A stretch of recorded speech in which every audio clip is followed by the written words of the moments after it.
Hare Hare, Hare Rama, Rama Rama, Hare Hare. Hare Krishna, Krishna Krishna, Hare Hare, Hare Rama, Rama Rama, Hare Hare. Hare Krishna, Krishna Krishna, Hare Hare, Hare Rama, Rama Rama, Hare Hare. Prabhupada, Prabhupada, Prabhupada, Jaya Prabhupada, Jaya Prabhupada, Jaya Prabhupada, Shiva Prabhupada.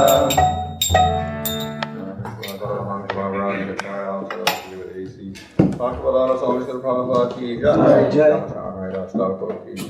Param Sugabal Sri Krishna Chaitanya Prabhu Nityananda Sri Advaita Gadadhar Shivasri Gaur Bhakta Vindagi Jai. Sri Sri Radha Krishna Gopa Gopa Shama from the Radha Padagiri Govardhan ki jai. Sri Vrindavan ki jai. Gau Jamuna Tulsi Bhakti Devi ki jai. Ananda Koti Vaishnava Vrinda ki jai. Samavetta Bhakta Vrinda ki jai. Gaur Premanandi. All glories to someone. All glories to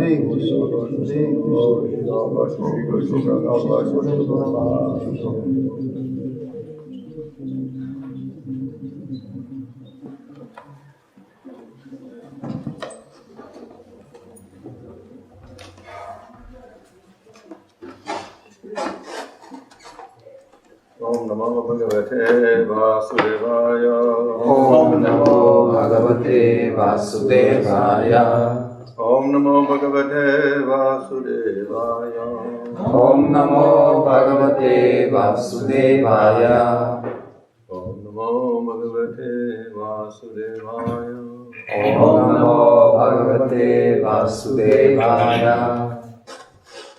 Namo Vishnupadaya Shivade Bhaktivedanta Swami Namaste Saraswati Devi Gauravani Prachadane Nirvasesha Srinyavadi Mahasati Vijayarane Shri Krishna Chaitanya Prabhu Nityananda Shri Advaita Gadadhar Shri Gaur Bhaktivinoda Hare Krishna, Hare Krishna, Krishna Krishna, Hare Hare, Hare Rama, Hare Ram Srimad Bhagavatam, Canto 6, Chapter 15, Verse 9.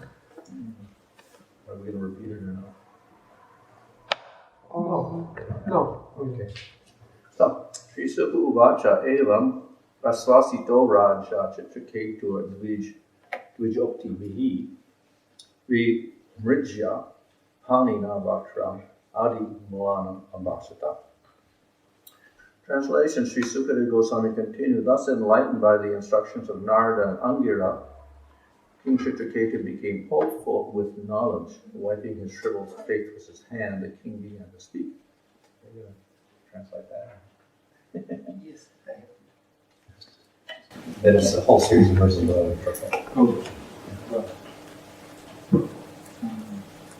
Шри Шукадева Госвами продължи. Така, просветлен от инструкциите на Нарада и Ангира, цар Читракето получи нова надежда в съзнание. Избърсвайки своето лице с ръката си, царят започна да говори.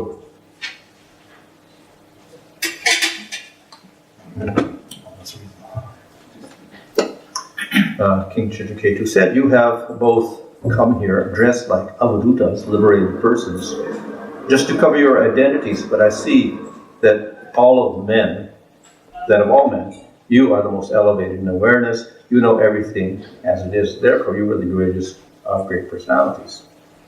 Text 11, Brahmanas, who are exalted to the position of Vaishnavas, the most dear servants of Krishna, sometimes dress like madmen, just to benefit materialists like us, who are always attached to sense gratification, and just to dissipate our ignorance, these Vaishnavas wander on the surface of the globe according to their desire.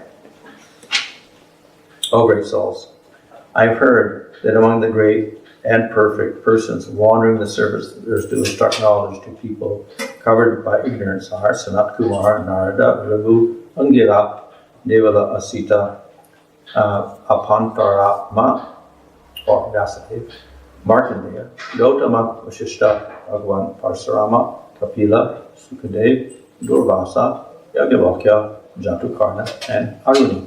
Others are Romasha, Chavana, Dattatreya, Astari, Patanjali, the great sage Domya, who was like the head of the Vedas, the sage Panchashika, Hiranyagarbha, Haranyanaba, Kaushalya, Sutradev, and Ritadvaja. You must certainly be among them. Purport, the word Jnana Hinkava is very significant because great personalities, like those listed in these verses, wander on the surface of the globe not to mislead the populace, but to distribute real knowledge. Without this knowledge, human life is wasted. The human form of life is meant for realization of one's relationship with Krishna or God. One who lacks this knowledge is categorized among the animals. The Lord himself says in Bhagavad Gita, Namam Duskritinam Muda, Prapadyante Naradama, Maya Yabhagya Asram Bhavam Asrata. Those miscreants who are grossly foolish, lowest among mankind, whose knowledge is stolen by illusion, who partake of the atheistic nature of demons, do not surrender unto me. Ignorance is the bodily conception of life. Practically everyone throughout the universe, especially on this planet, Bhu or Loka, thinks that there is no separate existence of the body and soul, and therefore no need of self-realization. But that is not a fact. Therefore, all the Brahmanas listed here, being devotees, travel all over the world to awaken Krishna consciousness in the hearts of such foolish materialists. The acharyas mentioned in these verses are described in Mahabharata. The word Panchasika is also important. One who is liberated from the conceptions of Annamaya, Pranamaya, Manamaya, Vijnanamaya, and Nandamaya, and who is perfectly aware of the subtle coverings of the soul is called Panchasika. According to the statements of the Mahabharata, an acharya named Panchasika took birth in the family of Maharaja Janaka, ruler of Mithila. The Sankhya philosophers accept Panchashikacharya as one of them. Real knowledge pertains to the living entity dwelling within the body. Unfortunately, because of ignorance, the living entity identifies himself with the body and therefore feels pleasure and pain.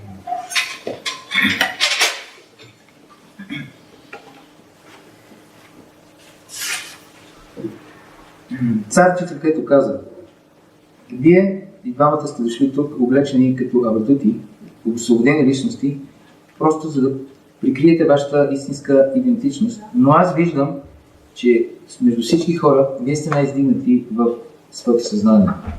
Вие знаете всичко, познавате всичко и такова, каквото е. Затова вие сте най-великите от великите личности. Браманите, които са издигнати до позициите на вайшнави, най-скъпите слуги на Кришна, понякога се обличат като луди хора. Просто за да облагодетелстват материалисти като нас, които са винаги привързани към сетивното наслаждение, и за да разпръснат нашето невежество, тези вайшнави се скитат по повърхността на земята, съгласно тяхното желание. О, велики души!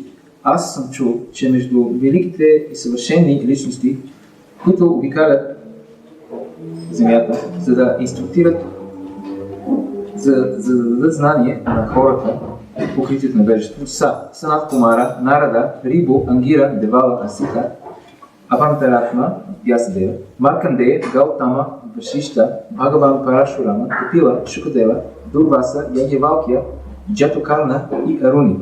Други са Ромаша, Чавана, Дататрея, Асури, Патанджали, великият мъдрец Далмия, който е като главата на всички веди, мъдрецът Панчашика, Хираньянаба, Каушалия, Шутадева и Рикадваджа.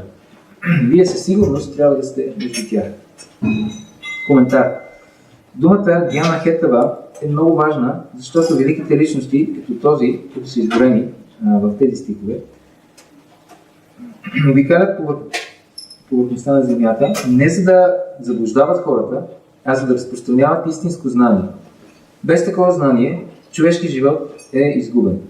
Човешката форма на живота е предназначена за разбиране на връзката с Кришна и Бога. Този, който този, който му липсва това знание, е категоризиран сред животните. Богът лично казва в Бхагавад Гита 7.15: Намам душкрити но муда, прападянте нарадама, мая пахита гьяна, асурам бхавам ашрита. Тези негодници, които са много глупави, най-низшите между хората, тези, чието знание е откърнато от илюзията, и тези, които притежават атеистичната природа на демоните, не се отдават на мен.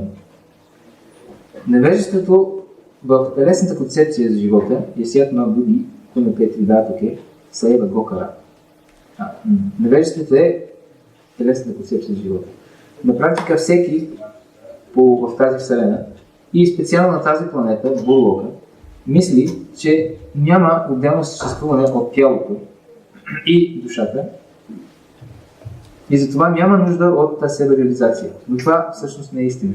Затова всички брамани, които са изборени тук, тъй като те са предани, пътуват по света, за да събудят Кришна съзнанието в сърцата на такива глупави материалисти. Ачарите, споменати в тези стихове, са описани в Махабарата. Думата Панчашика е също важна. Този, който е освободен от концепциите на Анамая, Пранамая, Маномая, Вигьянамая и Анандамая, и този, който е съвършено осъзнат за фините покривки на душата, се нарича Панчашика. Съгласно твърденията на Махабарата Шанти Парва, глави 218-219, Ачария на име Панчашика се е родил в семейството на Махараджа Джанака, царят на Митила. Санки философите приемат Панчашика Ачария като един от тях. Истинско знание се отнася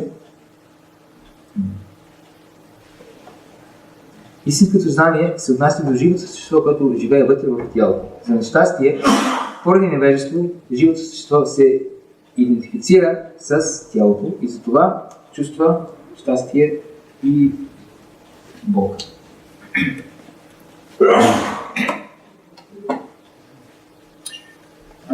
So these are some introductory verses of Chitraketu praising Narada and Angira. Това са едни водещи стихове, които Читракету възхвалява Нарада и Ангира. And so here he mentions a long list of great Brahminical saintly persons. И тук той споменава един дълъг лист с велики брамани, святи личности. And the whole point, of course, is to give praise in order to get some knowledge. И целта е той да ги възхвалява, за да може да получи знание в земята. So we see in Bhagavad Gita, for instance, in chapter 4, there the process of getting knowledge is described. Виждаме в Бхагавад Гита в 4 глава е описан процесът за получаване на знание. So one should have pranipat. Човек трябва да има пранипат.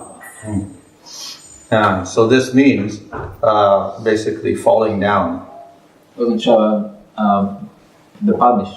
We have the word pat, which means to fall, like patita pava, deliverer of the fallen people, so pat means to fall down. Патита паван означава спасителят на падналите, а пат означава да се проснеш на земята, да паднеш долу. And then we have these prefixes, ni and prat, so pra, ni, pat. Има тези наставки, представки ни, па и прани пат. To fall down extremely. Означава да наистина да паднеш долу. So I can say fall down with devotion. Може да кажем да паднеш на земята с преданост. So this is one qualification for getting knowledge. Това е една от квалификации за получаване на знание. So of course one can literally do that, offer one's obeisances on the ground. Разбира се, човек буквално може да направи това, да просто да отдаде своето почитание на земята. But that itself is signaling also some higher disposition. Но това също символизира една висше съзнание, строено. In other words, when we offer obeisances mentally, and we can say even the Atma itself is offering surrender. Когато даваме почитание с ума, тогава дори самата душа се отдава. So we have to offer ourselves with surrender in front of another person in order to get knowledge. Ние трябва да се дадем с такова чувство на отдаване пред друга личност, за да получим знание от нея. Now, of course, another qualification is pariprashna. Prashna means question. Друго изискване е парипрашна. Прашна означава въпрос. And pari means around, thoroughly. А пари означава напълно. So we should be thoroughly inquisitive. Това означава, че ние трябва да бъдем напълно много любознателни. And of course, inquisitive about the proper topic. И разбира се, трябва да сме любознателни за правилната тема. So if we want knowledge of music, we go to a music teacher. Ако искаме знания за музика, отиваме при And музикален our учител. questions are going to be about music, which raga, which tala, which how to do this on the veena or the sitar or whatever. И нашите въпроси ще бъдат свързани с коя рага, кой ритъм, кой инструмент, вина или ситар. And if we're going to someone famous for Karmakanda, then our object is to inquire about how to get my enjoyment through these sacrifices. Ако отиваме при някой, който е известен с карма-канда знание, ще го питаме как да получим повече наслаждение чрез тези жертвоприношения. And if we go to the Vaishnava Guru, then our question is something completely different. Ако отидем при Вайшнава Гуру, тогава нашия въпрос е напълно различен. And so our question should be, how do I attain prema? Нашия въпрос трябва да бъде как да постигна према. That has to be a very, our approach has to be with a serious question. Ние трябва да се обърнем със сериозен въпрос. In other words, we don't ask frivolous questions. В други думи, не задаваме въпроси за каприз. Like how to get a job or how to get married or whatever like that. That's not the purpose of the guru. Например, как да The се Vaishnava Guru, at least. Например, как да се намери работа, как да се оженя. Това не е целта на гуру или поне на Вайшнава Гуру. So our reason for surrendering to Guru should be particularly for this, not for other things. Нашата причина да се отдадем на гуру трябва да бъде заради това, не заради нещо друго. And then we have the other qualification is seva or service. И другата квалификация или изискване е сева или служен. Which can mean, of course, literally serving like cleaning and doing other things. Което може да означава буквално да чистим и да правим други неща. And the very famous example of that is Krishna and Balaram. Много известен пример за това е Кришна и Баларам. So they serve their guru by going out and collecting firewood for the sacrifices. Те служили на своя гуру, като излизали навън в гората и събирали дърва за жертвоприношение.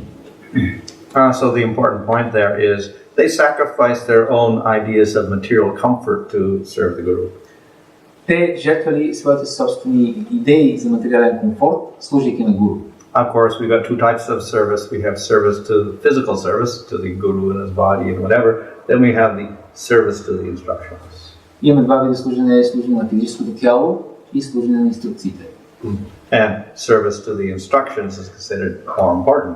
Служенето на инструкциите се смята за по-важно. In other words, you serve the guru like anything, but you don't listen to anything he says, and what's the use? Ако служиш много на гуру, физически обаче не служиш това, което той ти казва, каква е ползата? The main purpose of guru is to give knowledge, and if we don't want to listen to the knowledge, why do we serve the guru? Целта на гуру е да получим знание. Ако не слушаме това, което казва гуру, защо го служим тогава? So generally the word guru means teacher. Но това на думата гуру означава учител. So we want to accept knowledge from him. And when we take that knowledge, then we put it into practice. Ние искаме да приемем знание от него и да го приложим в живота си. In other words, our whole purpose is to attain prema, and the guru gives the method to do that, and if we don't follow the method, what's the use of going to the guru? Нашата цел е да постигнем према, а гуру дава метод за постигане на това и ако ние не следваме това, което казва гуру, тогава това е полза да ходим до него. So, in approaching a person, a knowledgeable person like Narada Muni, who is actually a Shaktivesh avatar, then these three principles have to be there. Когато се обръщаме към такава личност като Нарада Муни, който е Шактивеш аватар, тези три принципа трябва да присъстват. So it is obvious that Narada Muni is capable of giving knowledge. Очевидно, че Нарада Муни е способен да даде знание. And of course his knowledge is very special. И разбира се, неговото знание е много специално. Different Shaktivesh avatars have different endowments, different avesh. They're given different gifts. by the Supreme Lord.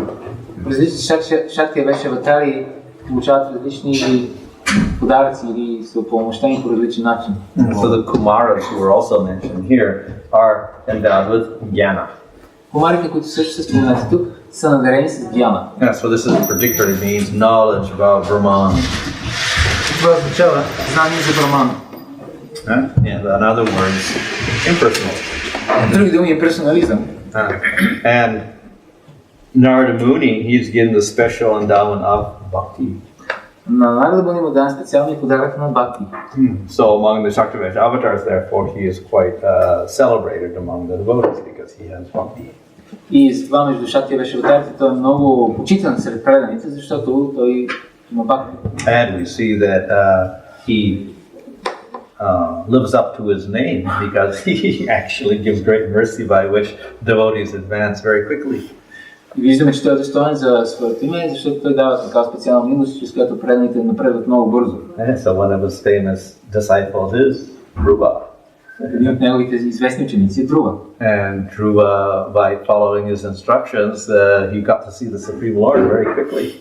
Друва, следвайки инструкциите на Нарада, успял да види Бога много бързо. Another very famous disciple of Narada Muni is Mrigari the Hunter. Друг много известен негов ученик е Мригари, who was completely unqualified to begin with. който е бил напълно неквалифициран в начало. But in 3 months he got bhava. За 3 месеца той получи бава. So therefore the mercy of Narada Muni is very special. Това милостта на Нарада Муни е много специална.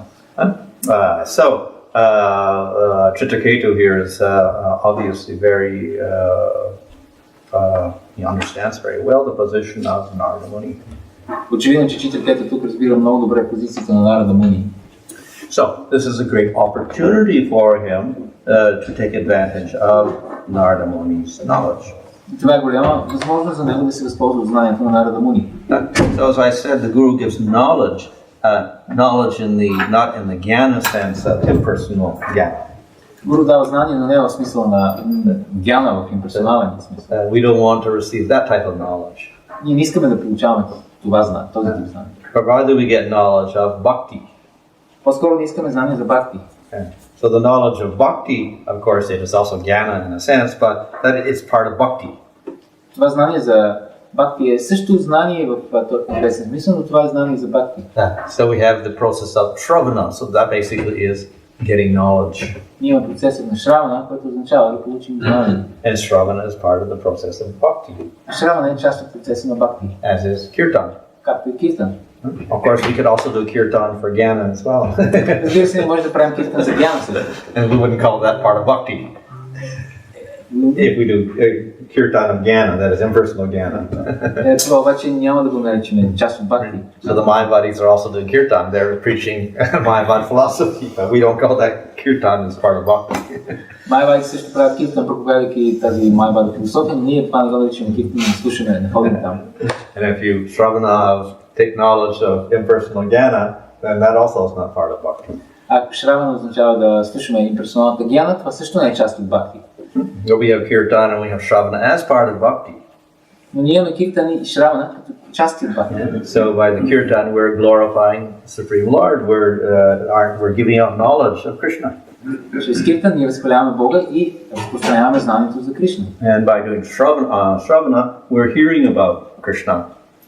А чрез шравана ние чуваме, слушаме за Кришна. So this is part of bhakti. Това е част от бхакти. So when we get knowledge about Krishna, we shouldn't think there's something wrong with that knowledge because the knowledge is condemned.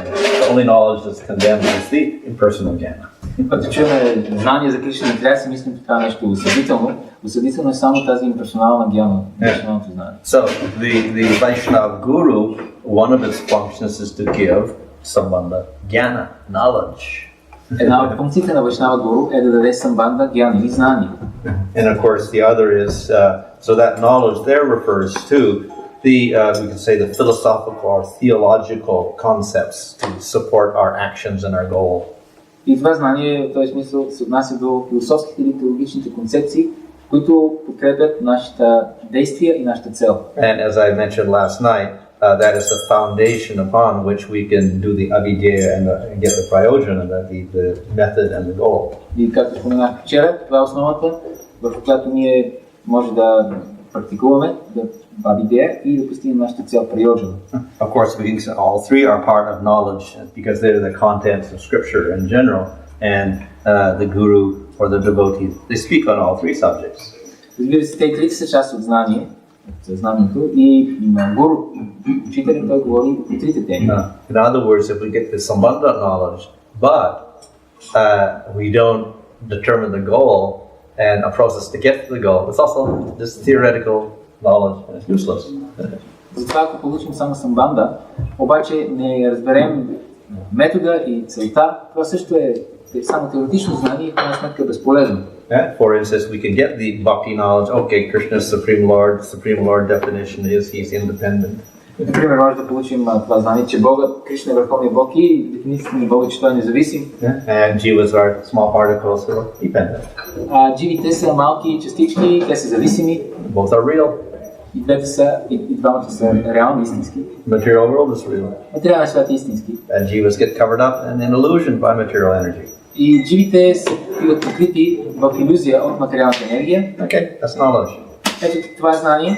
So if we just leave it there, what's the use? Ако просто го оставим What do we там. do after that? Каква е ползата? Какво правим с това знание след това? So we have to start defining, well, is that a good condition to be under illusion and covered with material bodies, etc., or is there something other goal in mind? Трябва да започнем с това, дали това е добро положение, да бъдем покрити от гоните или има нещо отвъд това, нещо по-добро. So our knowledge has to extend beyond simply the basics, and we have to define a goal and also a process to get to the goal. Така че нашето знание трябва да се разпростре отвъд основите и трябва да дефинираме каква е целта и какъв е метод за постигането ѝ. So all of this is contained in scriptures. Всичко това се съдържа в писанията.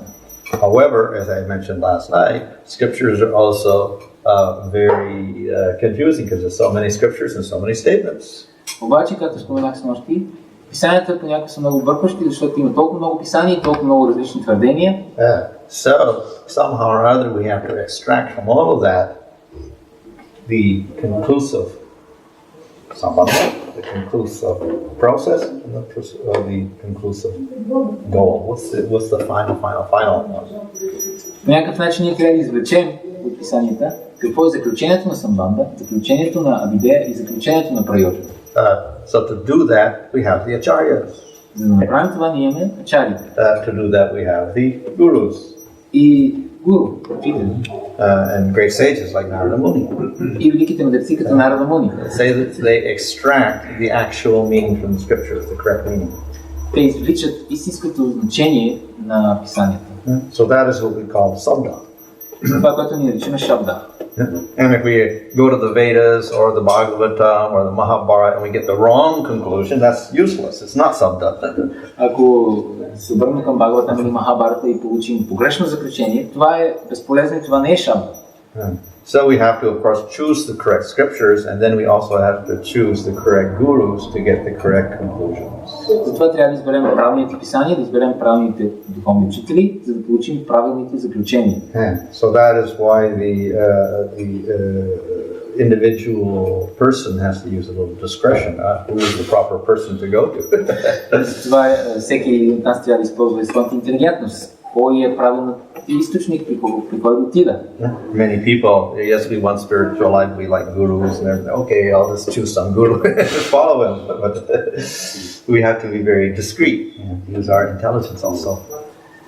Някои хора просто си избират, окей, аз трябва да избера гуру, избират си, обаче не, ние трябва да използваме нашата интелигентност, кой е правилният гуру. Of course, that intelligence is also determined by faith or shraddha. Разбира се, тази интелигентност се определя от вярата или шрада. Which means that only certain people are going to be intelligent enough to pick the right gurus, get the right knowledge, get the highest goal. Което означава, че само определен кръг хора ще имат способността да изберат правилния гуру и правилното знание. So if there is such a person, then he's very, very fortunate. Ако има такава личност, то тогава той е много щастлив. We know that shraddha is the first step. Знаем, че шрада е първата степен. And then the next step is, of course, sadhu sangha. И втората стъпка е, разбира се, саду санга. So somehow or other, if we have the proper shraddha, then Krishna arranges for the proper sadhu sangha. Ако имаме по някакъв начин правилната шрада, Кришна урежда да получим правилната садхусанга. And if we don't have that proper shraddha, maybe we get something else. Ако нямаме тази правилна шрада, тогава може би ще получим нещо друго. And of course, where did the proper shraddha come from?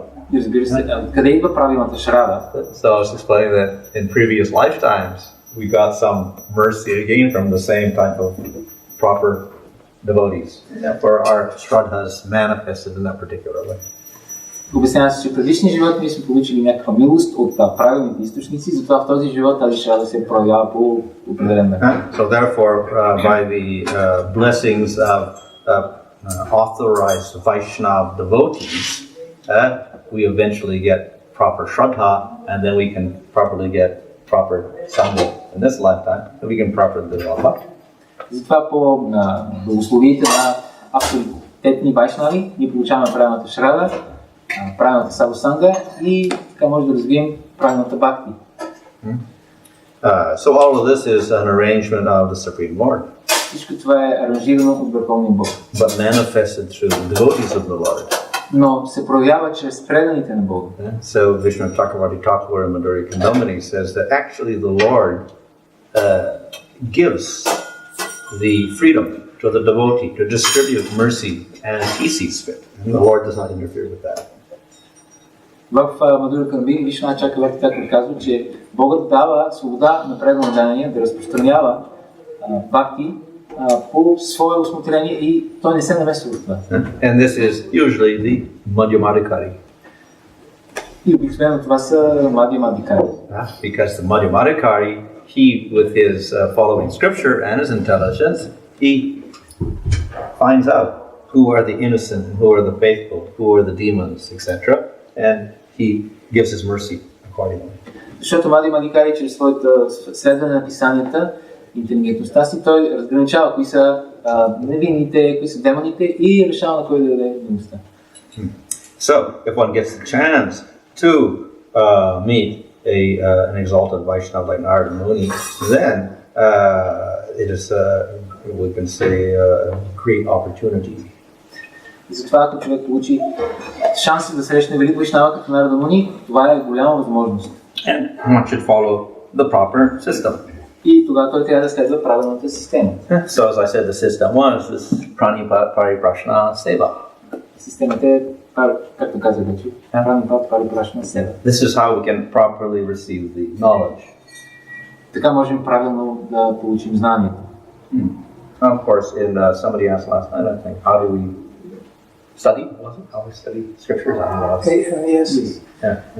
Снощи някой попита как да изучаваме писанията. So the answer was not by tarka, not by independent intelligence, but by ruchi.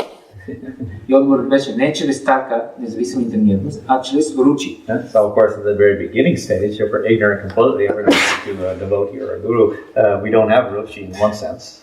Разбира се, в началния стадий, когато сме напълно невежество, когато отиваме при гуру или при преданите, ние нямаме ручи. But at least that shraddha or that faith has an element of favorability towards the Lord.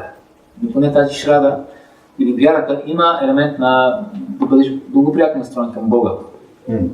And then in compliance with that, if we want to get knowledge, we have to express our humility. И ако съгласие с това не искаме да получим знание, трябва да изразим, да покажем своето смирение. We have to be like acknowledging our own ignorance. Трябва да признаем своето собствено невежество. And our own helpless position. И нашата безпомощна позиция. And if we do so, then it is possible to get the knowledge. И ако направим това, тогава ще бъде възможно да получим знание. I think Prabhupada gives the example of the violinist. Прабхупада дава пример с цигулария. So one very enthusiastic person goes to the violin professor, as you call it, the teacher, the maestro, whatever, and says, I want to learn from you. Един човек отива при един професор по цигулка, маестро, и му казва, искам да се науча от тебе. And he said, well, I know this, I know that, I've learned from this person, I learned from that person, so you please teach me. И той ми казал, аз научих това, този човек, този от другия, моля ти ме научи също. So then the teacher said, okay, 1,000 rupees a lesson. Тогава учителят му каза, добре, 1000 рупи за урок. And another person comes and he also says, I want to take lessons. Друг човек идва при мен и казва, също искам да получа уроци. And he said, I don't know anything. И казва, аз обаче нищо не знам. And then so the teacher says, okay, it's 10 rupees a lesson. Учителят казва ми, добре, 10 рупи за урок. So the other one, the first person hears, how can that be? I know so much already. И първият човек се чу това и казва, ма как е възможно, аз вече знам толкова много. And of course, the whole idea is, if you learned all the wrong things already, it's very difficult to unteach you. Ако вече си научил толкова много погрешни концепции, е много трудно човек да те да бъдеш подучен от тях. So if we think we know everything already, then it's very difficult to get knowledge. Ако си мислим, че вече знаем всичко, е много трудно да получим знание. So therefore we have to admit that we don't know anything and we're helpless and useless and everything else, and then we're capable of getting something. Затова ние трябва да си признаем, че ние не знаем нищо, сме безпомощни, безполезни и тогава може да получим знание. Therefore the humble attitude is very necessary in getting knowledge, in general, even in material knowledge, but it's also very necessary in spiritual knowledge. Затова настроението на смирение е много важно за получаване на духовно знание, също на материално, особено на духовно знание. If we are proud, this is an indication of our material identity, or ahankara, and our attachment to materialism. Ако ние сме горди, това е индикация за нашата привързаност към нашата материална identification и фалшивото ни его. And the qualification for bhakti mentioned in the 11th canto of Bhagavatam is not to be too attached to material enjoyment. А квалификацията за бхакти, спомената в 11-та песен, е човек да не бъде прекалено привързан към материалното наслаждение. Nati sakta. I should not be too attached. It doesn't say you have to be completely detached, but not too attached. Не се казва, че трябва да бъдеш напълно да привързан, но не трябва да бъдеш прекалено привързан. And it also says you should not be too detached, not nirvana also. Също се казва, че не трябва да си прекалено непривързан. Because you're very attached to detachment, it also becomes a matter of pride. Защото ако си много привързан, да си непривързан, това също става повод за гордост. And it takes you towards impersonal jnana and liberation. И те отвежда към имперсоналната гьяна и освобождение. So, therefore, there has to be some sort of detachment from material life. Трябва да има някакъв тип непривързаност към материалния живот. And consequently, less pride in relation to one's material achievements in this world. И следователно, съответно, по-малко гордост, свързана с материалните постижения в този свят. So therefore, even for chanting the holy name effectively, even though it's, there's no qualification for chanting the holy name in all conditions or whatever, anyone can chant or anyone can hear whatever, still, Lord Chaitanya says, Trinadapi Sumicina Torapi Seshna. И дори за възпяването на святото име, за което по принцип Махапрабху казва, че няма строги точни правила, дори за него Махапрабху също казва, че човек трябва да е много смирен, по-смирен от сламката на улицата, по-търпелив от дърво. So our natural or inherent condition is that we are the servant of the Lord. Нашата естествена позиция е, че ние сме слуги на Бога. We're not all powerful. Ние сме всемогъщи. So if we accept that, then this becomes a good qualification for bhakti, a good qualification for getting knowledge, etc. И ако приемем това, Bhakti. ако приемем това става добра предпоставка и квалификация за да приемем знанието за бхакти. So here in these particular verses, Chitraketu is praising the devotees, the great devotees. В тези стихове Читракету възхваля великите предани. And that praise is actually a show of his understanding of the importance of devotion. И тази възхвала показва неговото разбиране за важността на предаността. So he says that the devotees, they wander around without other purposes but to give knowledge of devotion. Той казва, че преданите пътуват без други цели, освен да разпространяват знание бхакти. In other words, they are acting for the benefit of all other living entities. С други думи, те действат за благото на другите, всички други живи същества. So they're not acting for their own benefit. Те не действат за своя собствена полза. And so by that praise, he also indicates his understanding of the position of the Vaishnava and his own position of ignorance. И чрез тази възхвала той обяснява каква е позицията на един вайшнава и също своята собствена позиция на невежа. And of course, after giving his praises, then he'll make requests from Narada Muni. И разбира се, след тази възхвала, той ще отправи молба към Нарада Муни. So the requests can come in different forms. Тази молба може да дойде в различна форма. The Bhagavatam, it teaches on many levels. Бхагаватам учи на различни нива. So it may teach a very elementary level, like you're not the body, or it may teach higher than that, existence of the Lord, or it may teach higher than that, not only existence of the Lord, but the supreme position of Krishna. Може да ни дава съвсем основно знание, че ти не си това тяло, може да ни дава по-висше знание, че съществува Бог, и дори още по-висше знание за позицията на Кришна. So all of these types of knowledge have their place. Всички тези типове знания имат своето място. But the ultimate purpose of Bhagavatam is to present the highest knowledge. Но крайната цел на Бхагаватам е да представи най-висшето знание. And what is that highest knowledge? И какво е това най-висше знание? Of course, obviously we're not the body, etc. is there, and that there's the Supreme Lord, but the whole purpose of Bhagavatam is to show that Krishna is the ultimate object of worship. И разбира се, ние сме това тяло, това е част от това знание, но крайната цел е, че Кришна е обектът на обожание. But that does not look so obvious in the cantos leading up to the 10th canto. Това не изглежда толкова очевидно в песните преди 10-та песен. Of course, it is very obvious in the first canto where Krishnastu Bhagavan Swayam is stated. Разбира се, е много очевидно в първа песен, където се казва, че Кришнаstu Bhagavan Swayam. So Jiva Goswami says that is the basic statement, and every other statement of the Bhagavatam has to support that statement. Джива Госвами казва, че това е основното твърдение и всички други твърдения в Бхагаватам трябва да подкрепят това твърдение. Even if it doesn't look like it. Дори ако изглежда, че не е точно така. The ultimate purpose of the Bhagavatam is to show Krishna as the highest object of worship.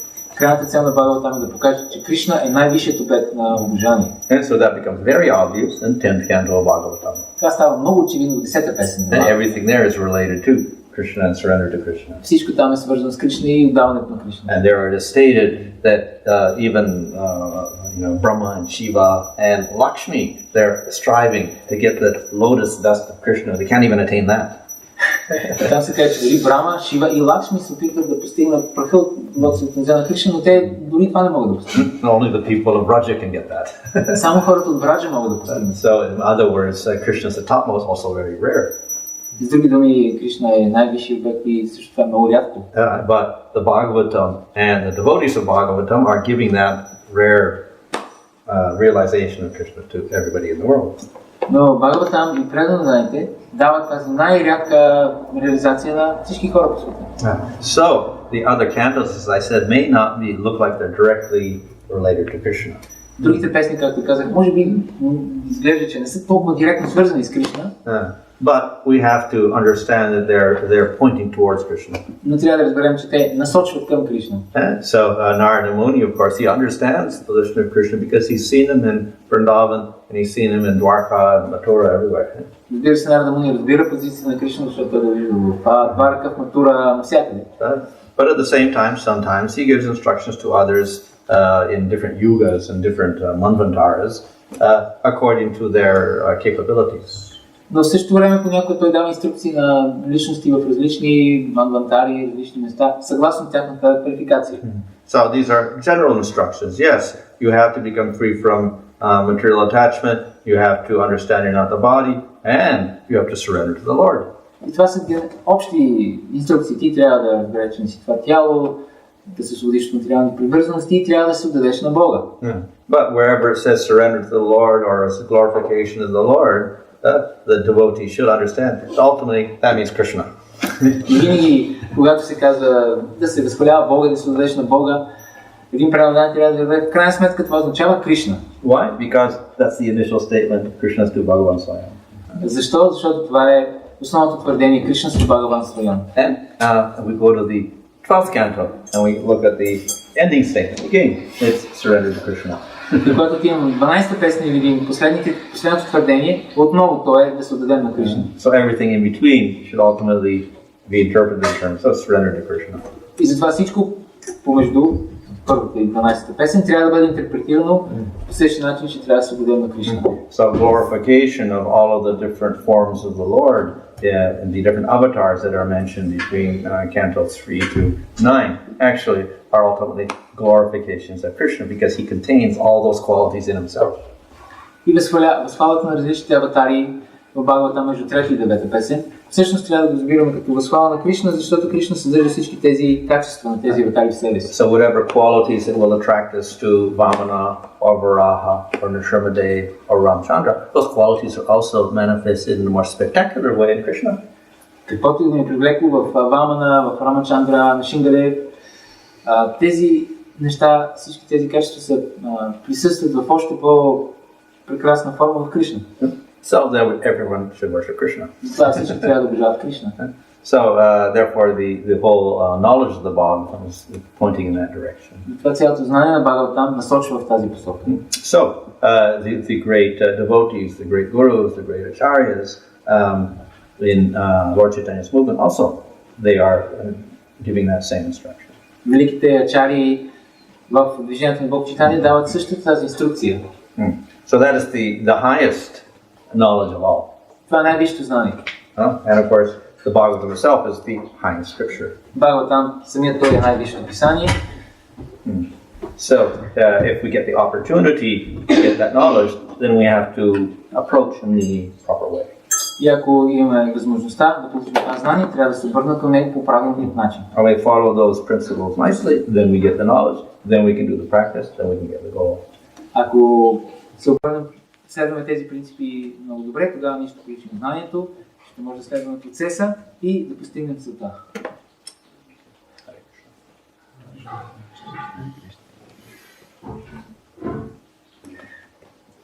Maharaj, you mentioned the most important question is how to attain prema. How to attain prema.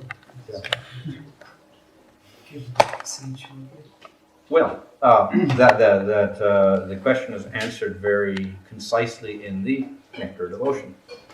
Въпросът е, понеже Махарадж спомена, че най-важният въпрос е как да получим према и въпросът е как да постигнем према. И отговорът е, че това е обяснено в Нектара на преданността.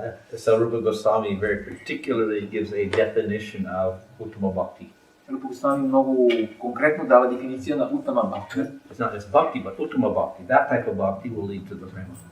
Не просто Бхакти, а Uttama Bhakti, защото този тип Бхакти ще доведе до према. Other types of Bhakti do not lead to that prema. Другите видове Бхакти няма да доведат до према. And he also, in the rest of the southern and the northern and the western sections of the Nectar devotion, he defines clearly what that prema is. И в другите секции на океана на Бхакти, в Нектара на преданността, той дефинира какво представлява тази према. So that Uttama Bhakti in sadhana leads to Bhava Bhakti and leads to Prema Bhakti. Uttama Bhakti в садана води до Бхава Бхакти и до Према Бхакти. So we can say the whole problem then is to get a more complete description of sadhana bhakti. Това целият проблем е да получим по-пълно описание какво е садана Бхакти. Of course, there are two types of sadhana bhakti, that is, Vaidhi and Raganuga. Има два вида садана Бхакти, Вайди и Рагануга. And they both lead to prema. И двете водят до према. And they can both lead to prema for Krishna. И двете могат да доведат до према към Кришна. But there's a slight different taste in the result there. Има малко различен разлик в вкуса. If we do Vaidhi Bhakti and get to prema, then we realize Krishna with some reverence and understanding of the Supreme Lord. Ако практикуваме Вайди Бхакти и така получим према, тогава ние ще разберем Кришна с едни такива нюанси на страхопочитание и уважение. And if we go to Raganuga process, then we realize Krishna as the Brajavasis do without seeing him Supreme Lord. Ако развием приема като следваме рага, но да потърси, тогава ще разберем Кришна, както Враджаваси го разбират, без това страхопочитание, без да знаят, че той е върховният Бог.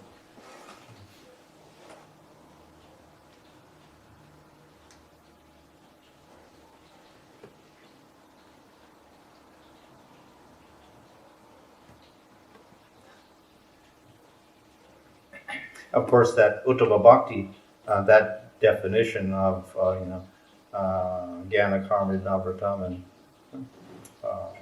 Anyabalashita Shunya, that can also be expanded. Разбира се, тази дефиниция на Уттама Бхакти и Гьяна Карма, Дhyana Vitama, Anyabalashita Shunya може да бъде разширена. But essentially it means anything which is favorable to support that Uttama Bhakti, we can accept. Anything unfavorable, we don't accept. Но в обобщение тя означава, ние може да приемем всичко, което съпортва тази Уттама Бхакти и всичко, което не я съпортва, трябва да го отхвърлим. And generally those things that won't support it will be anything that interferes with this idea of Anyabalashita Shunya, that starts encouraging other desires. И обикновено всичко, което пречи на тази Уттама Бхакти, ще бъдат тези неща, които влизат в конфликт с Анямалашита Шуням или другите желания.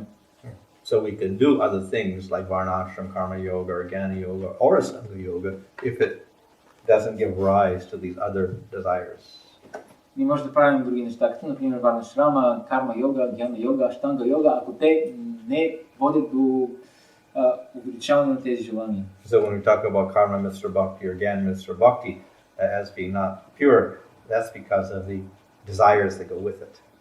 Когато говорим, че Карма Мишра Бхакти и Дhyana Мишра Бхакти не са чисти, това е така заради желанията, които ги съпровождат. On the other hand, if we're doing devotional service and we're following Varnashram system, but it doesn't interfere with Ananya Bhakti, then okay. And that's exactly what the followers of Lord Chaitanya did for 500 years. They were in the Varnashram system following those rules, but it didn't interfere with their Bhakti, Uttama Bhakti. Но ако ние, например, следваме Варнашрама, обаче това не пречи на нашата Уттама Бхакти, тогава това е окей, това е което са правили последователите на Бог Читания.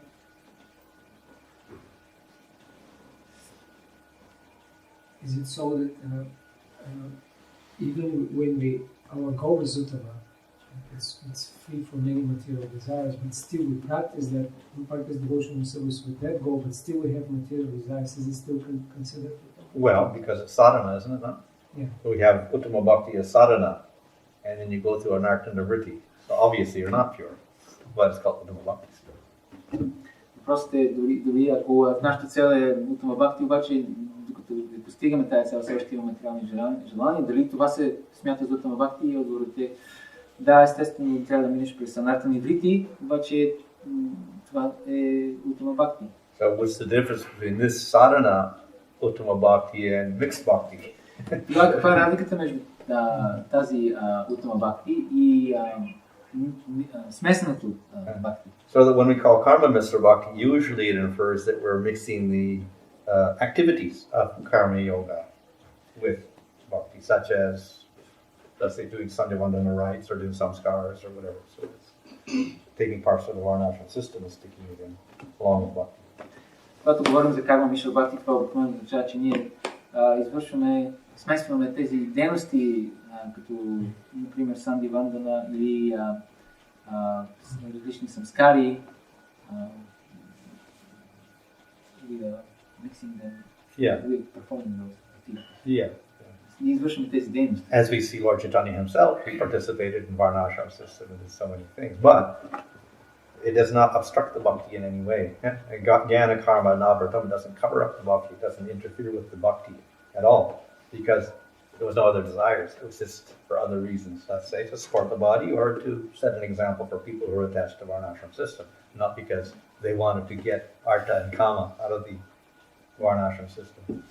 Но това не покрива Уттама Бхакти, защото Бог Чайтания и неговите последователи, например, те не са имали желание да се наслаждават на тялото или получават някакви материални изгодите и те са правили тези дейности, за да бъдат пример или за да поддържат тялото за тези, които са прекалено привързани. So the Karma Mitra Bhakti becomes bad when we do elements of the Karma Yoga system or Varnashram system with desires for material things. Карма Мишра Бхакти става неприемливо, когато ние извършваме тези материални дейности с желания, които са материални. And so part of that means that we have faith that those activities can give us a certain result. И част от проблема е, че ние имаме вяра в този случай, че тези дейности могат да ни дадат съответен резултат. For instance, doesn't apply here, but in India, we have to do the Shraddha rites and worship Pitras in order to deliver our parents when they die. Например, в Индия някои хора си мислят, че трябва да извършим шрада за церемонията, за да спасим нашите предци от ада. But we know that simply by being a devotee of the Lord, you save everybody in your generations, past and future, from hellish punishment or whatever.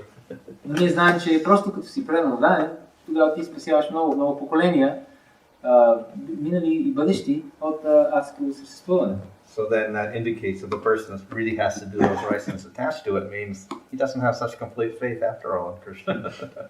И ако човек е толкова привързан да извърши тези церемонии, това е индикация, че той няма в крайна сметка толкова силна вяра в Кришна.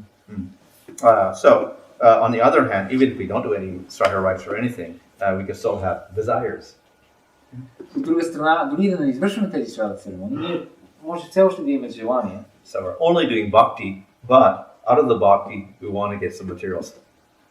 И ние може само да правим единствено бхакти, обаче да имаме желание, освен бхакти, да получим и някакви материални неща. So that's also contrary to, because it's anyabilasata sunya, so it's also not uttama. И това също не е утама, защото противоречи на анябилашата шуня.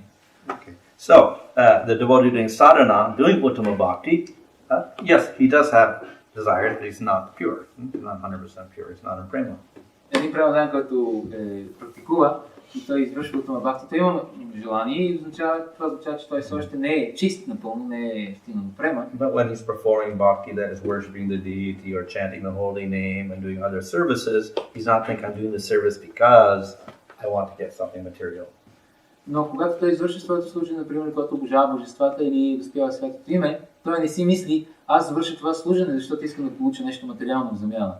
Of course, we still have material attachments, but he's not consciously in any way trying to get material things. Rather, the opposite. Consciously, he's saying, I have to surrender to the Lord completely, and this is an attempt to do that. Той не си казва съзнателно, аз искам да получа тези материални неща. А напротив, той съзнателно си мисли, аз трябва да се отърва от тези материални желания, затова аз трябва да се отдам повече на Кришна. So that eventually leads to prema. И в крайна сметка това води до према. Whereas if we have these other desires, the Lord purifies these persons gradually also, but in a slower way.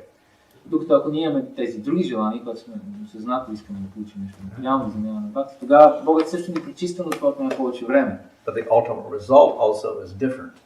Но крайният резултат също е различен. So they can get salokya or sarupya.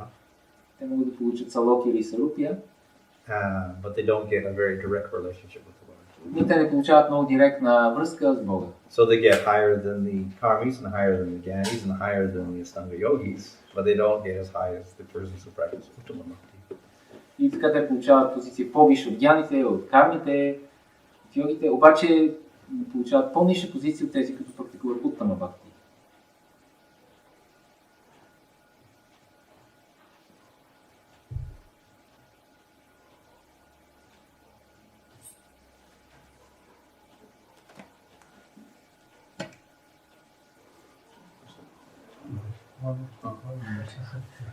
You mentioned that to develop Shraddha, it means that you got the blessings or mercy of devotees in previous life. Accidentally, yeah.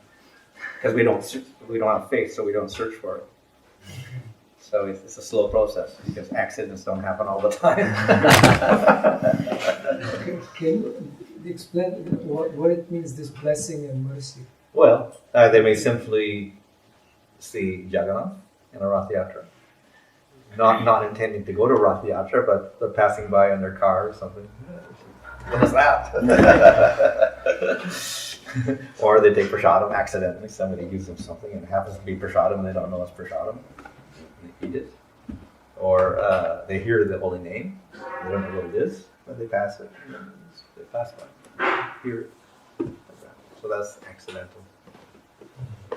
Въпросът беше, понеже Махарадж спомена, че ако имаш рада, означава, че в предишния живот ние сме получили някаква милост. Вайшнавите, въпросът е как и Махарадж казва, да, това е станало случайно, защото ние не сме имали вяра, затова не сме търсили тази милост. И какви са примерите? Например, човек може да види Бог Джаганат на Рата Ятра случайно, или да опита прасадам, или да чуе святото име, обаче това е бавен процес обикновено, защото случайностите, тези инциденти и случайности не се случват постоянно. Maharaj, you were explaining earlier in your class that you have to find the proper guru. And I was wondering, within the institution of ISKCON, is it guaranteed that every guru who's giving initiation is a proper guru, or we still have to try and find within that institution the proper guru? I mean, is it guaranteed that everyone who initiates is proper guru? Well, initiation is not the only type of guru. Дикша гуру не е единственият тип гуру. So maybe perhaps we've overemphasized the Diksha Guru and given all sorts of rules for who's a Diksha Guru or whatever. But actually, Guru could be Shiksha Guru or Diksha Guru, and either could be important or most important in your life. Ние, може би, прекалено много акцентираме върху Дикша гуру в ISKCON. Какъв беше въпрос? Но Шикша гуру и Дикша гуру, те могат да са всъщност еднакво важни в твоя духовен живот или един може да по-важен от другия даже. So there's no restriction on the Shiksha Gurus at all. И няма никакви ограничения за Шикша гуру. Въпросът беше дали е гарантирано в ISKCON, че всички гуру, които посвещават са какво? Че са bonafide гуру? Че са bonafide гуру. Правилни гуру. So hopefully they're teaching proper from Prabhupada's books. Hopefully. Надяваме се, че техните учения се основават на книгите на Прабхупада. So in that sense, bona fide. И в този смисъл те са bonafide. And of course, for the Diksha Gurus, they do have some. They're not actually. It's not called approval, but we say there's no objection as such. Разбира се, за Дикша гуру има процедура, която се нарича без възражение. So we also have to really question what is the function of a Diksha Guru as opposed to a Shiksha Guru. Също трябва да се зададе въпроса каква е всъщност функцията на Дикша гуру за разлика от Шикша гуру. So obviously a Diksha Guru could also give Shiksha, so in that sense equally important with Shiksha Guru. Разбира се, Дикша гуру естествено може да дава Шикша, в този смисъл те са еднакво важни с Шикша гуру. But what would make him different? Но какво го прави различен? And if we keep analyzing, and of course by scripture, we understand that the only distinction of the Diksha Guru is he gives mantras. И ако анализираме, естествено, основавайки се на Шастра, ще разберем, че единствената разлика между Шикша и Дикша гуру е, че Дикша гуру дава мантри.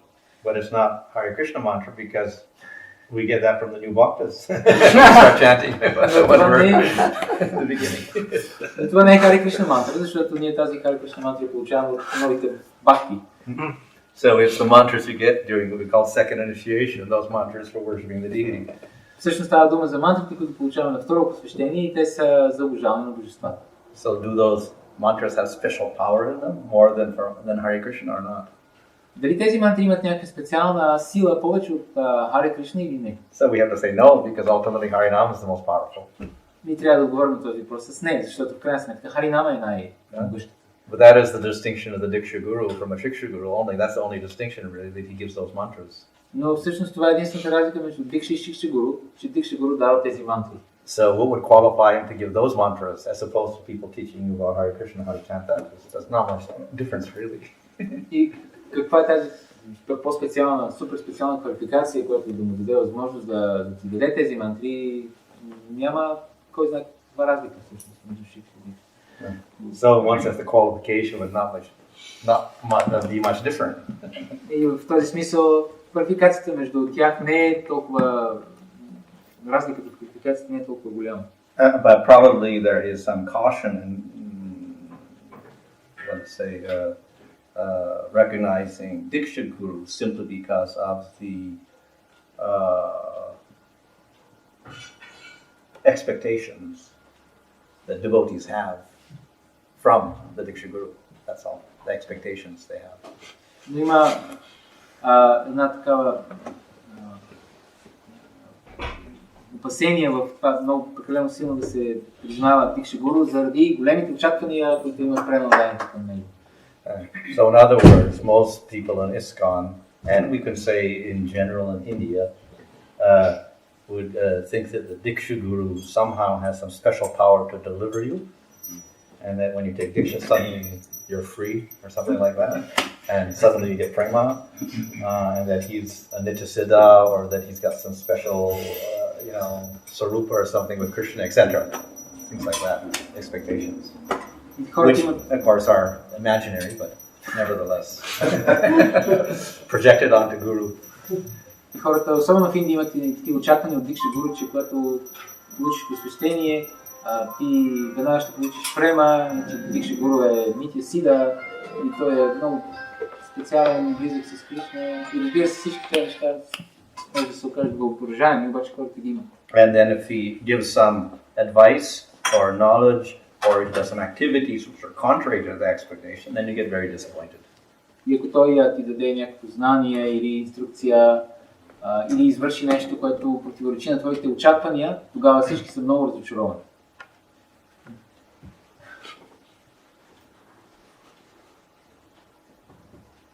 Actually, about this verse in Hari Bhakti Vilas, it seems that Sanatana Goswami makes the statement that the Diksha is a compulsory in the process of devotion. Receiving Diksha. Well, especially for deity worship. The whole Hari Bhakti Vilas is about deity worship, isn't it? And Pancharatra, yes, they will say, yeah, you have to take initiation because Pancharatra is the way, and worshipping the deity is how you go to the Supreme Lord. So that becomes necessary. Въпросът е какво за този стих от Хари Бхакти Виласа, където се казва, че човек задължително трябва да приеме Дикша Гуру. Накрая се казва, че Хари Бхакти, за обожаването на божествата е задължително. И понеже чрез обожаването на божествата човек може да постигне Кришна, затова трябва да се. And with other sampradayas, of course, that's what they believe.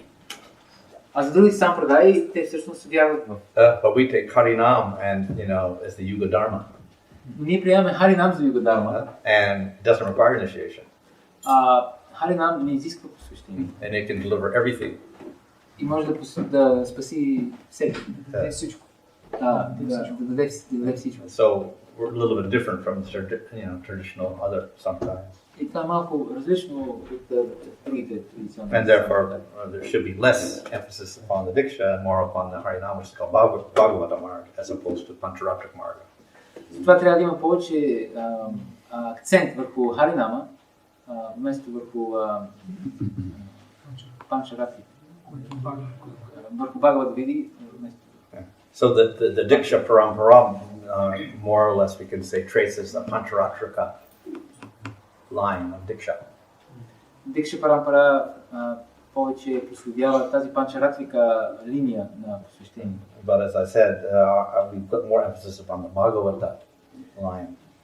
Но както вече казах, ние поставяме повече акцент върху Бхагавата линия. Which does not require initiation. Което не изисква посвещение, просто човек повтаря святото име. Still, we do both in our sampradaya. Въпреки това в нашата сампрадая ние правим и двете неща. Може ли да уточни какво означава да постигнеш Кришна и какво се случва с живото същество след като го постигне? Can you clarify what is the meaning of attaining Krishna and what happens after the Attaining jiva? Krishna. Yes. What happens to the jiva when he attains Krishna? Okay. Yeah. So, like in Bhagavad Gita, it says you attain the Lord, or you go to the Lord, etc. You don't come back. And so, for us, ultimately, that means we attain prema. За нас това означава, че ние постигаме према. So we directly see the Lord, we directly participate with the Lord in His pastimes. Директно виждаме Бога и директно участваме в забавлението на Бога. That could be while we still have this body, so internally we're having this experience. Това може да се случи докато все още имаме това материално тяло, така че вътрешно ние имаме тези изживявания. Or we give up the material body completely, we get spiritual body in the spiritual world. Или когато изоставим това материално тяло и получим духовно тяло и духовния свят. And we experience bliss. И усещаме блаженство. И това се случва постоянно, нали го виждаш? Така ли да разбирам? Do we see him all the time? Well, more or less, but you can't say all the time because even the gopis don't see Krishna all the time. Да, повече или по-малко, но не може да кажеш, че постоянно, защото дори гопите не виждат Кришна постоянно. And of course, because we are not on that high level, even in our, positions in the spiritual world, or like a follower of a follower of a follower of a follower of a follower of somebody in the spiritual world. It's not that we're going to be running up to Krishna all the time and doing things directly, but we're at least participating directly in the pastimes of Krishna. Понеже нашата позиция, че ние сме слуга на слугата, дори в духовния свят, затова не е така, че ние постоянно директно ще общуваме с Кришна, но ние директно ще участваме в забавлението.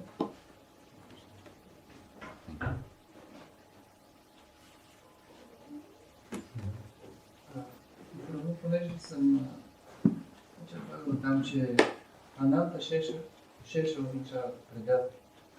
И това е предела на материалното съществуване на живите същества. И това име на Ананта ме навежда на мисълта, че някак си не го връзвам с теорията за случайността. Случайността на кое? За теорията на понеже Макараш каза, че това се тази милост се получава случайно. I read in Bhagavatam that the meaning of Ananta Shesh is Shesha means a border between the spiritual and the Well, one is a reminder. remainder, that which remains after we take everything else away. Което остава. Това значи Reminder. So when all the material world is gone, Shesha remains. So he says that for him it's difficult to reconcile this name with the concept of just by accident getting the mercy in some life. Most of the devotees. Shesha name? I don't know the related Sheshas anymore. Yeah. Това просто правеше значението. Връзката и случайността. Че всъщност Ананта Шеша определя кога някой учеността. His idea is that actually the Lord has to decide who is going to get the mercy or not. Is it just by accident or he decides? Well, as I said, he gives the ability to the devotee. So the devotee decides. Всъщност Бог дава това право на избор на предно, да те решават на кой да бъдат. Well, of course, the devotee in general is like the rain cloud, and he likes to give mercy everywhere. Но ние знаем, че по принцип предно са като дъждовни облаки и те обичат да дават милост навсякъде. But we may have only a certain capacity because, if you're a devotee in Bulgaria, then only the Bulgarians get it. You're not giving it to people in Kazakhstan or other places. So you may be limited in where you go to give mercy also. Естествено, ние сме ограничени. Например, ние да разпространяваме тази милост в България само. Не може да отидем, да кажем, в Казахстан или някъде другаде. Това е естествено ограничение. And then the mercy also is different for different people. Естествено, милостта е различна за различните хора. We're not supposed to preach to the faithless people, so that's aparad. So then our mercy takes different forms for different types of people. Например, ние не се предполага да проповядваме на хората, които нямат вяра, защото това е оскърбление, така че тази милост приема различни форми. So for people who have no faith at all, the process is just expose them to Hare Krishna. That's all. За хората, които нямат никаква вяра, процесът или милостта е просто да им не е възможно да чуят Hare Krishna мантра. But even then, of course, our ability is limited. Но дори тогава нашите способности са ограничени. So we can do as much as we can, but still we only reach a certain amount of people in a certain area, and after that maybe people outside of Sofia or in the mountains don't get it at all. И ние проповядваме в определена област, може би в София, и хората извън София, в планините, например, те не получават милост.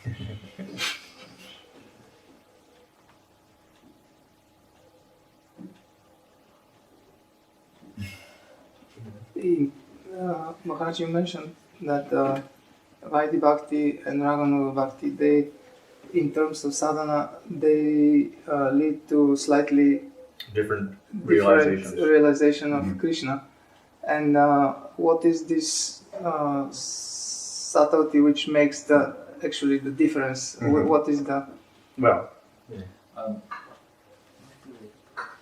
Ние чухме, че в процеса на Рагануга и Вайди Сада на Бхакти, те са водят до различна реализация на Кришна и моят въпрос е за точно тази финна разлика. So, Vaidhi Bhakti means the reliance on rules and regulations. Вайди Бхакти означава, че ние разчитаме на правилата и писанието. So our inspiration for performing the services is because the rule is there in the scripture. Вдъхновението за извършване на служенето е, че има такова правило в писанието. So the impetus for Raganuga is inspiration to follow the inhabitants of Raja. А вдъхновението за Рагануга е това желание да следваме жителите на Враджа. And they are not governed by rules and regulations. А те не са управлявани от правила и писания. The impulse is their love itself. Техният импулс и вдъхновение е самата любов. And the nature of that love is they don't see Krishna as God, but they see him as their son or their lover or whatever like that, without any idea of God. А природата на тази любов е, че те не виждат Кришна като Бог, а го виждат като техен син, като техен любим или като друга раса. So if we cultivate a type of bhakti like that, following after them, that is called Raganuga.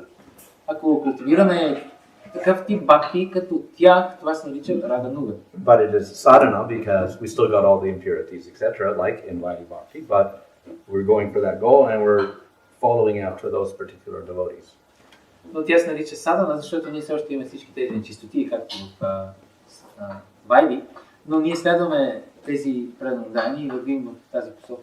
So the result is that when you get prema, then you become like them. Резултатът е, че като получим према, ние ставаме като тях. So if you are in Vatsalya rasa, then you take a body like an elder cowherd person, and you see Krishna as your son, Ако си в Vatsalya раса, not as Lord. тогава ти приемаш такава форма на един от тези по-възрастни личности и ти виждаш Кришна като твой син, не като Бога. Whereas if you perform a Vaidhi Bhakti, we cultivate rules and regulations, and we have a conception that this is Supreme Lord, and because he's Supreme Lord, we must follow scripture like this and this and this and this. Ако практикуваме Вайди Бхакти, тогава ние развиваме тази концепция, че това е върховният Бог и там има такива правила, трябва да се следват, защото това е върховният Бог. So when that person achieves bhava and prema, it is no longer just according to rules and it's also spontaneous, because bhava means an actual love for the Lord. But that carryover of respect for the Lord and seeing him as the Lord continues. Когато такава личност следвайки Вайди достигне бава и према, тогава той вече също така не е ръководен от правилата, защото тогава той има спонтанна любов към Бога. Обаче тази любов не носи настроението на че това е Бога и че има уважение. That dilutes the sweetness of the relationship to some degree. И това настроение до известен степен намалява сладостта в отношението. And that is why I said that Krishna in Mathura is Purnatara and Purna in Dwarka and Purnatama in Raja. Това се казва, че Кришна е съвършен в Дварака, по-съвършен в Матура и най-съвършен в So the people of Dwarka appreciate Krishna, and maybe the relative, maybe the wife, or all the rasas are there, and the friends, etc. But there's also regard for him as Supreme Lord, and that respect kind of dilutes the intensity of that love. И хората в преданите в Дварака, те също могат да имат такива различни раси с Бога, обаче те въпреки това съзнание, че той е Бога, намалява малко така слабост и интензитет на тези раси. Rupa Goswami also says if you can't do Raganuga really, by itself, you could kind of mix the two together, a hybrid type of bhakti, and then later on you could do Raganuga. Рупа Госвами казва, ако не можете директно да почнете с Рагануга, тогава може леко да смесите с Вайди и да ги правите заедно и след това в един момент да почнете да правите само Рагануга. По-късно.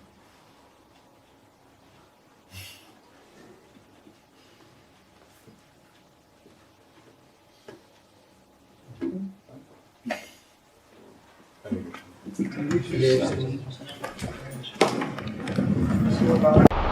you.